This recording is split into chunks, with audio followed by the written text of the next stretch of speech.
آخری نبی صلی اللہ تعالی علیہ وآلہ وسلم جو مجھ پر روزانہ 1000 مرتبہ درود پاک پڑھے گا وہ اس وقت تک نہیں مرے گا جب تک جنت میں اپنا ٹھکانہ نہ دیکھ لے۔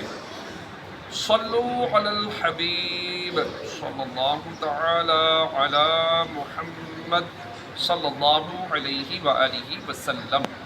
12واں سپارہ سورہ یوسف کی آیت نمبر 29 اور 30، 29 اور 30۔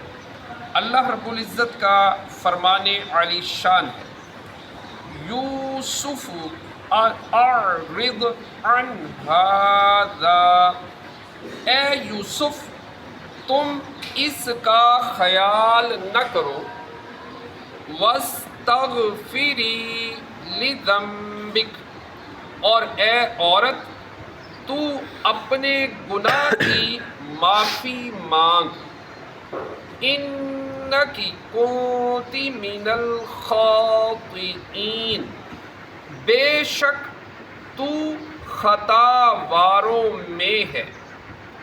جب عزیز مصر کے سامنے زلیخا کی خیانت اور حضرت یوسف علیہ السلام کی براءت ثابت ہو گئی تو عزیز نے حضرت یوسف علیہ السلام کی طرف متوجہ ہو کر اس طرح معذرت کی، اے یوسف تم اس بات سے درگزر کرو اور اس پر مغموم نہ ہو، بے شک تم پاک ہو۔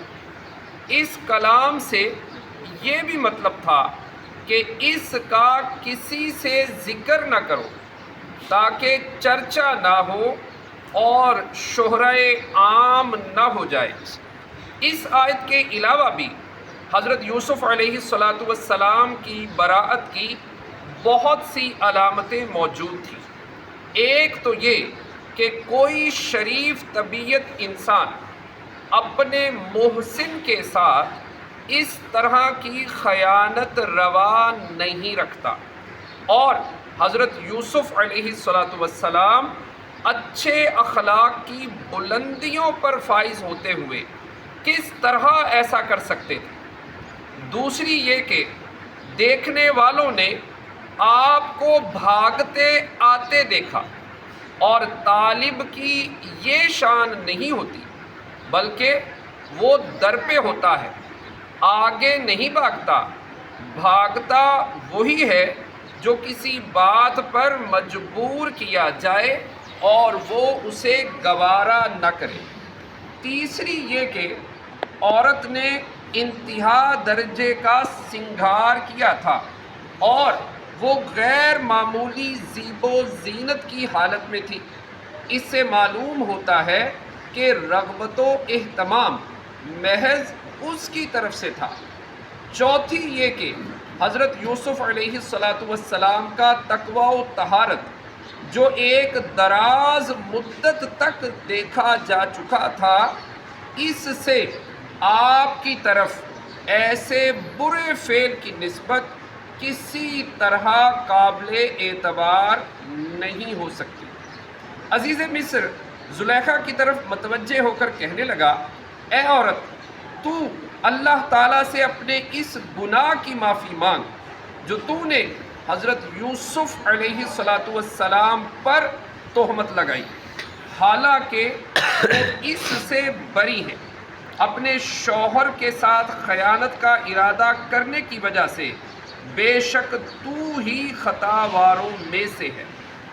وَقَالَ نِسْوَةٌ فِي الْمَدِينَةِ امْرَأَةُ الْعَزِيزِ، اور شہر میں کچھ عورتیں بولیں کہ عزیز کی بیوی تراود فتاها عن نفسه، اپنے نوجوان کا دل لبھاتی ہے، قد شغفها حبا، بے شک ان کی محبت اس کے دل میں پیر گئی ہے۔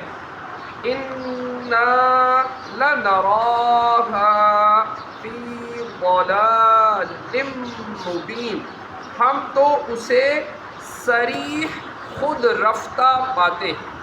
عزیز مصر نے اگرچہ اس قصہ کو بہت دبایا، لیکن یہ خبر چھپ نہ سکی اور اس کا چرچا اور شہرہ ہو ہی گیا۔